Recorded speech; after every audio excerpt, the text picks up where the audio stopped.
Today we're going to start the chapter Mild the Mist Upon the Hill, which was written by Emily Jane Bronte.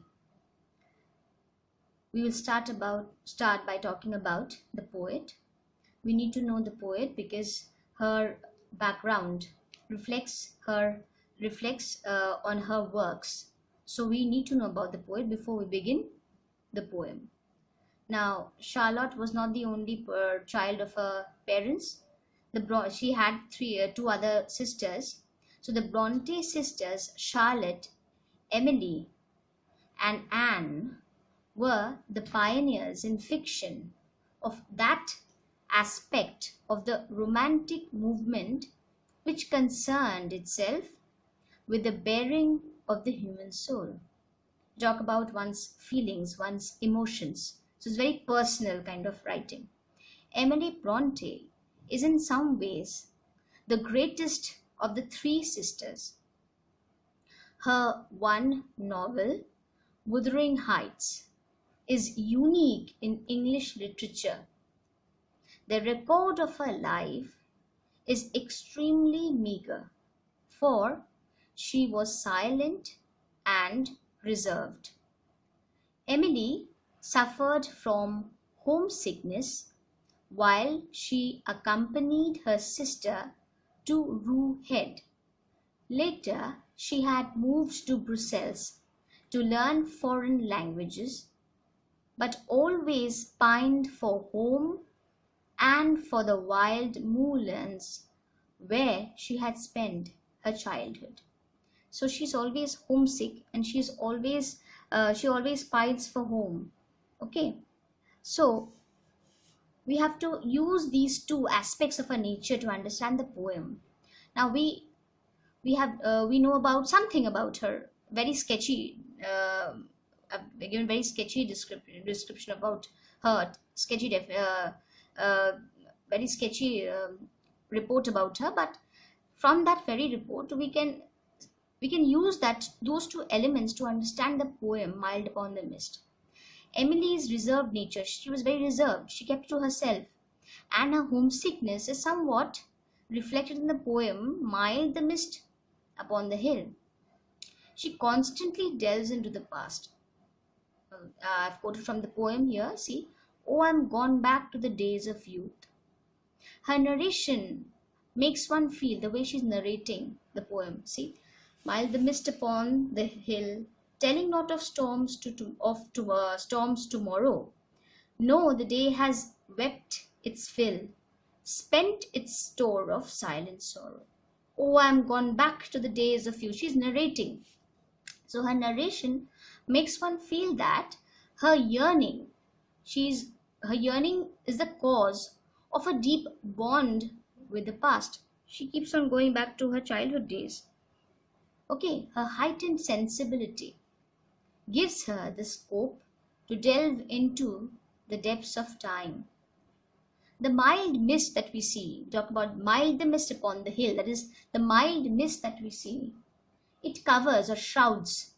What is a shroud? No, shroud is a white garment which is used to cover the dead. Okay, but here it's used in the verb form, shrouds. A shroud is in noun form, which I said a white sheet to cover the dead.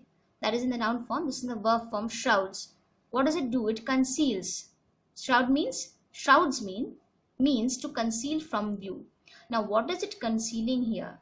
The mild mist is concealing the distant mountains. Okay, here it conceals the distant mountains, mountain chain. Okay, blue mist, sweet mist of summer pall the horizon's mountain chain. So it's covering the distant mountain chain. This mist here, it speaks not of storms tomorrow. They are symbolic of our shrouded memories. What is symbolic of shrouded memories? The mist here, it's symbolic of our shrouded memories of the past. Memories which fade with time. Yet, there are glimpses. An old hall door or a feeling of security. Which words say that? Neath my father's sheltering roof. Neath is the shortened form of beneath. Neath my father's sheltering roof. I've underlined the word sheltering. Means she had security. The security that she had when she lived with her father under his roof. So the sheltering roof. How good it felt to have no worries. The misty, damp evening conjures up memory from the past. She's constantly remembering her days, her past days, and she talks about the father's sheltering roof or the old hall door. The few instances that from her past, she remembers the roof, the house where they used to stay.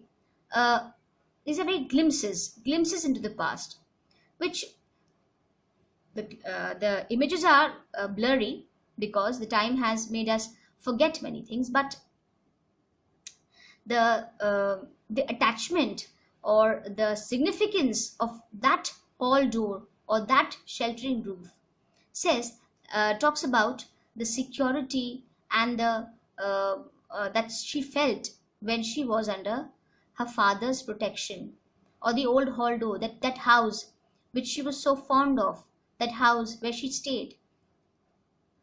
The day here, now the rain is the expression of sorrow. Here where the rain is mentioned, the day has wept his fill. Now that means it has rained. So rain here is the expression of sorrow. When we cry, what do? We give vent to our feelings, and after we cry, we feel better. Why do we feel better? Not that our sorrow is over, not that all our pain, all the pain has vanished, but the pent up feelings pent up feeling is not there. The pain, the sorrow, the pent up feeling is not there, but the rain is an expression of sorrow. So here the day which is personified has wept its fill. Who has wept its fill? The day. So day here has been personified. It has given way to the pent up feelings which I was talking about right now. Now the first pang of grief is gone. The first pang, when we cry, the first pang of grief is gone. The silence of the rain here which is without storm, because it says that telling not of storms tomorrow does not talk of any storm, but there's a silent grieving here, shows the calm acceptance of the pain. The grief here, but there's a hint of silent grieving here. The pain has lulled to some extent, but it just has not gone completely because it has made deep roots. Why? The loss of childhood. The childhood days which we all remember to some extent. As we said, the memories are very blurry because of the passage of time. Time makes us forget things. So the loss of childhood, the loss of security, because she is no more under the care of her father. She has to fend for herself. Her father is not there to take care of her. She cannot she cannot fall back on him. The loss of a loved one, or loved one, or some other people some people she loved who are no longer with her. They cannot be compensated. That loss cannot be compensated. So therefore the grief is there.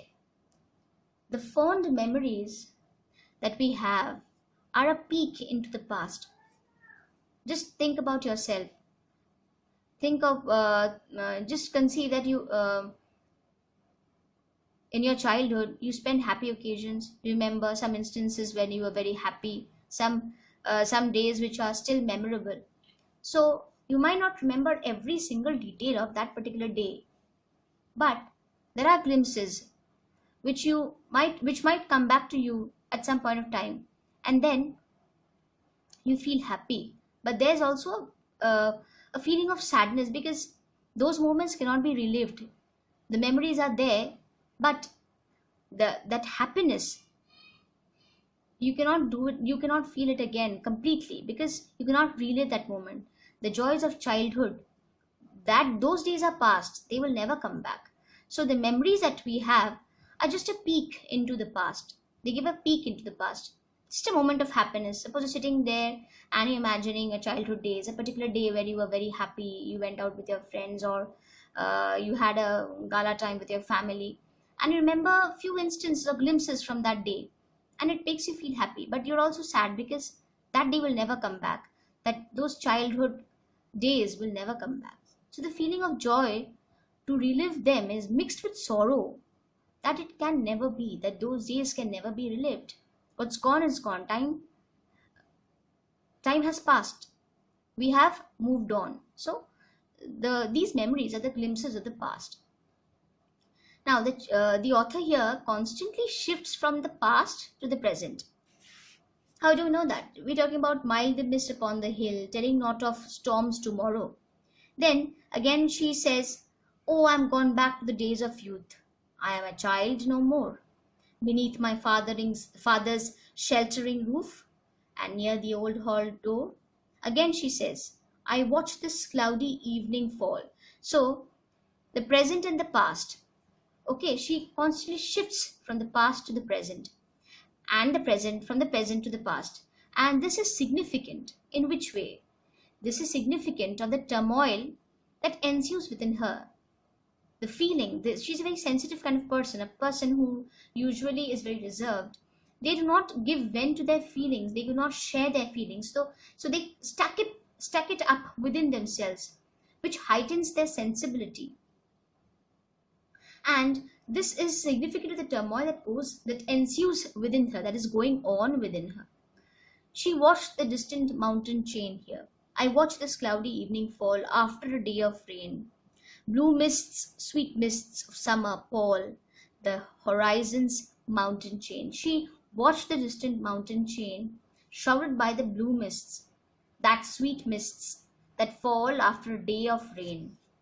Here the mists, they create a mysterious atmosphere, a dreamlike atmosphere to an extent. It blocks the view. We cannot see anything, but there's a mysterious atmosphere is created, as if the person is dreaming. It proves that things exist. They are there. The mist shouts many things. So things are there behind the curtain. Suppose the mist is a curtain, things are there behind the curtain. You have to look behind it, and to do so, you have to lift the curtain of your mind. You have to be imaginative. The poets are very sensitive and they are very imaginative. Okay. So the mist here shrouds our view and creates a dream-like and a mysterious atmosphere. And you can look behind. Why is it said that? You can imagine, you can look behind, but you have to lift the curtain of your mind. Then we again talk about the dampness. Here, in the last paragraph, it's written, "The damp stands in the long green grass." Why is it damp? Because of the rain. Okay. "As thick as morning tears, and dreamy scents of fragrance pass that breathe of other years." The dampness here clings on to everything. It trickles down like a tear. The mist, the damp, gets to the poet. She grieves for the long lost days, the gloom, the silence. It's a gloomy atmosphere. It's not sunny. Of course, it's gloomy. It's raining. Okay. The mists have shrouded the view. So it's a gloomy atmosphere. The gloom, the silence. There's no storm here. The silent grieving here. Silent grieving, as I told you. It's raining without storm. There's silent grieving here. The gloom, the silence, it enthralls her, casts a spell on her, and the fragrance of the damp, eliciting a soggy fragrance, carries her to the past. So this atmosphere, the soggy smell, the mist has created an environment. The rain, the mist has created a dreamlike, mysterious environment, and the smell All these elements, they join together to create an atmosphere which makes the poet feel uh, nos- uh, nostalgic. She remembers, she delves into her past, she thinks about, she remembers her the days of her childhood, and she grieves for it. So this atmosphere is a reason why she has these kind of this feeling of this that's why she feels nostalgic. The dreamy scent of fragrance past that breathe of other years. Other years here means her her childhood, the days of her past. The poem is full of sentiment which is intermingled with the natural objects. The mist reminds her of her young days. So, it is a reflective poem marked by, sorry, it's not marked by, it's marked by, I've made a mistake again, just M-A-R-K-E-D, poem marked by vivid imagery and powerful imagination. So here we've done with the explanation of the poem. I hope I've been able to convey whatever I could, and you have been able to understand the poem, every line of it, the sentiment behind which is there, which helps, with which the poet writes the poem. The sentiment is very important. You have to understand her frame of mind, the sentiments with which she writes the poem. And what is the mood here? The mood here is of gloom, um, of reminiscences. Now, you have to understand the word meanings. There are meanings in your book itself, but I have given a few more. The meaning of mist is a condensed vapor settling on a surface. Neath is an abbreviated form of beneath, which I've already told you before. Pall is a thick cloud which hides the mountain. This is mountain chain. Palls. Okay, pall. Now, horizon, the line at which the earth's surface and the sky appear to meet. Damp means slightly wet. Why is everything damp? Because of the rain. Now, the questions which you have to work on is, first, where does the poet see herself when she thinks of her childhood? Second, how has the day been over? Third, what does the poet mean by a silent sorrow? Fourth, how has the poet personified the day? There's a question mark missing over there. Put a question mark. Fifth, why does the evening appear cloudy? Sixth, what is seen in the distant horizon? 7. What fragrance does the poet refer to? Now I'm going to talk about the figure of speech which is used in the poem. Here personification has been used. What is personification? The attribution of a personal nature or human characteristics to something non-human, or the representation of an abstract quality in human form. Here the day has been personified. It has given the personal human traits. Why? In the poem we have read, the day has wept its fill. The day has wept its fill. The day cannot weep. So it has been personified here. It has been given human characteristics. So the day is considered to be a person who weeps. So day has wept its fill. Okay. Now, read the poem properly. Try solving the answers and go through the substance once more, and read it along with the poem. Read when you read this along with the poem.